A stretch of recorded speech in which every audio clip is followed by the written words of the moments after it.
Assalamualaikum warahmatullahi wabarakatuh. Perkenalkan, nama saya Muhammad Gezian Akbar. Saya membuat podcast ini untuk memenuhi tugas besar saya dalam mata kuliah magang. Dan dimana dalam podcast ini saya memberikan sedikit laporan ataupun topik yang adapun yang saya akan segera bahas. Dalam topik ini ada dua, yaitu dalam latar belakang dan juga identifikasi masalah. Oke, saya mau langsung masuk ke identifikasi masalah, tetapi sebelum masuk saya ingin sedikit menjelaskan bahwa UMKM yang saya ikuti adalah UMKM kuliner, yang dimana UMKM ini juga sudah memiliki nama, yaitu bernama Dika Catering. Oke, saya langsung masuk latar belakang. Oke, kenapa UMKM ini terbentuk? Yang pertama, UMKM ini dari ownernya bahwa mengatakan dia terbentuk dikarenakan latar belakang faktor keluarga, yang dimana keluarganya ini juga dalam setiap keluarga punya latar belakang dimana ada background dalam bisnis perhotelan. Lalu dengan adanya latar belakang tersebut, sehingga dia terdorong untuk membuka suatu bisnis kuliner dengan konsep menu yang cukup umum untuk masyarakat, yang sehingga masyarakat pun sudah bisa tahu gitu menu-menunya. Lalu dengan adanya latar belakang dalam dia membuka bisnis kuliner, dia pun berani membuka bisnis tersebut bersama keluarganya.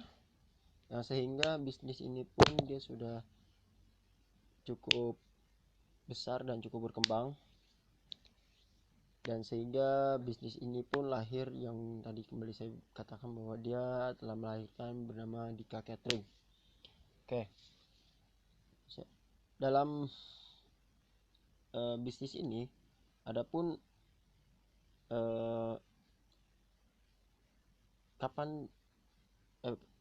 maksudnya kenapa nama Dika Catering ini dia dirikan, karena ini adalah gagasannya dari dia untuk membuka bisnis ini. Lalu dia memberikan ide bisnis ini yang pertama ke kerabat keluarga. Lalu dalam kerabat keluarga merasa ini cukup menjanjikan, akhirnya berjalannya waktu sehingga dia saat ini sudah memiliki tempat dapur besar ya, dari industri rumahan sampai memiliki dapur umum atau dapur besarnya. Lalu lokasinya pun cukup bagus, maksudnya dalam arti bagus dalam arti dia dari industri rumah dapat berkembang menjadi industri kuliner dengan memiliki, yang kembali saya bilang, mempunyai dapur. Lalu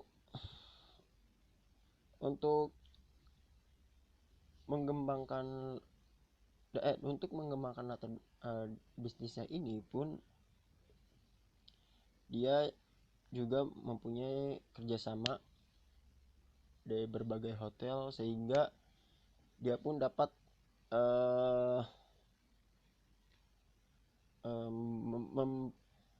inovasi menu-menu yang dia ada punya. Nah, menu-menu ini pun juga bervariasi dari snack, catering box, lalu juga ada premium catering gitu, yang ownernya mengatakan bahwa ini premium catering ini bahwa menu ini adalah menu yang paling atasnya dari berbagai menu begitu. Lalu ownernya juga untuk memulai bisnis ini pun dia memulai dari omset senilai 1 juta rupiah yang saat itu dia dirikan pada tahun 2016. Saya juga bertanya bahwa kenapa didirikannya bisnis ini pun itu dilatar belakangi oleh karena dia memiliki latar belakang latar belakang chef di perhotelan juga. Jadi itulah kenapa dia berani untuk mengambil bisnis kuliner ini gitu. Lalu kembali ke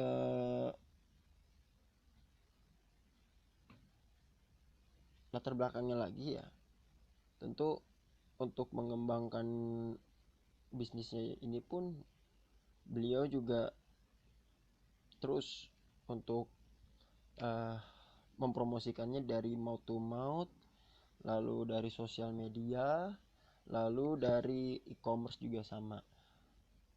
Kalau melalui sosial media, beliau sudah memiliki beberapa sosial medianya dari Instagram dan WhatsApp, yang dimana kalau Instagramnya bernama catering_dika.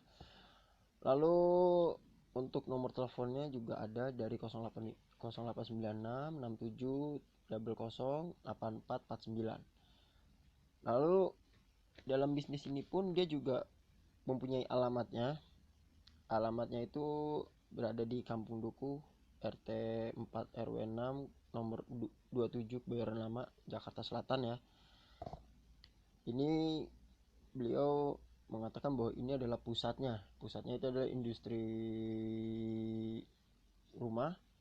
Lalu owner juga mengatakan bahwa saat ini sudah mengembangkan sayap untuk dapurnya berada di kota Cilegon gitu. Untuk yang di Cilegon, ownernya mengatakan ini juga sudah baru berjangka beberapa bulan. Nanti ke depan ownernya juga ingin mencantumkan untuk rumah industri yang keduanya ini untuk dalam promosinya.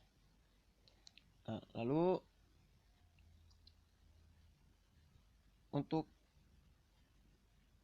modalnya pun 1 juta. Dia mulai dari 2016 yang sehingga sudah berjalan sampai sekarang sekitar 5-6 tahun.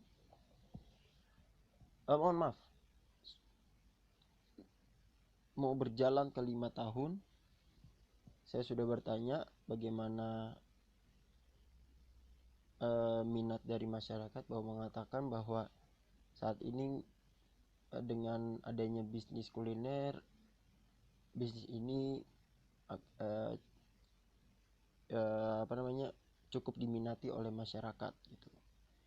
Karena beliau mengambil sektor kuliner ini karena kan dia mengatakan bahwa sektor bisnis yang berkembang adalah salah satunya food and beverage gitu.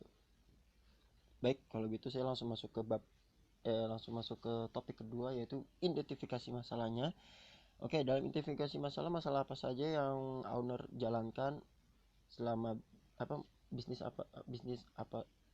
maksudnya, mohon maaf, saya ulangi kembali. Dalam identifikasi masalah dalam bisnis ini, adapun identifikasi masalah yang sudah dapat dilihat ataupun sudah diterapkan. Yang pertama yaitu tentu dari pendapatan dari ownernya ini, dari perbandingan di sebelum pandemi dan di masa pandemi. Di sebelum pandemi, ownernya mengatakan bahwa pendapatan untuk 1 bulannya ini dia mendapatkan pendapatan dari kisaran 30 juta sampai 40 juta. Nah, lalu untuk yang di masa pandemi, tentu di masa pandemi dia mengalami penurunan hampir 50%, yang itu pun berpengaruh pada minat customer. Tetapi dengan penurunan omset, beliau juga tidak mempengaruhi dalam kinerja karyawan, yang dimana sebenarnya dalam bisnis dia ini saat ini dia sudah memiliki 35 karyawan.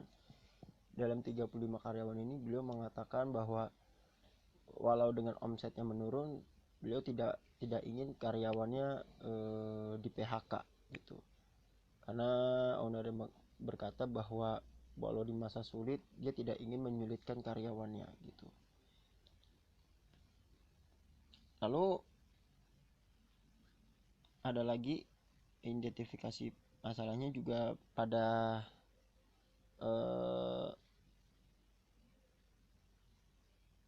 branding yang dimana saat ini beliau masih terus mengejar dalam mempromosikan cateringnya, karena di masa pandemi yang sehingga dia mengalami penurunan. Oleh karena itu ownernya juga melebar sayapnya dari sosial media masuk ke e-commerce, yang saat ini beliau sudah masuk ke e-commerce bernama Tokopedia yang sudah berjalan 1-2 bulan, dan nama e-commerce di Tokopedia pun masih sama, yaitu Catering Strip Dika. Ya, mungkin dalam latar belakang dan identifikasinya sampai sini dulu. Terima kasih sudah mendengarkan laporan apa saja dalam UMKM Food and Beverage ini. Terima kasih. Saya Gazia mengucapkan Assalamualaikum warahmatullahi wabarakatuh. Selamat pagi, siang, sore, ataupun malam. Dan saya juga terima kasih pada dosen saya, Bu Alvita. Mohon maaf bila masih ada kekurangan disengaja maupun tidak disengaja, ataupun nanti bila audionya kualitasnya kurang begitu bagus, saya mengucapkan mohon maaf. Terima kasih. Selamat beraktivitas semuanya.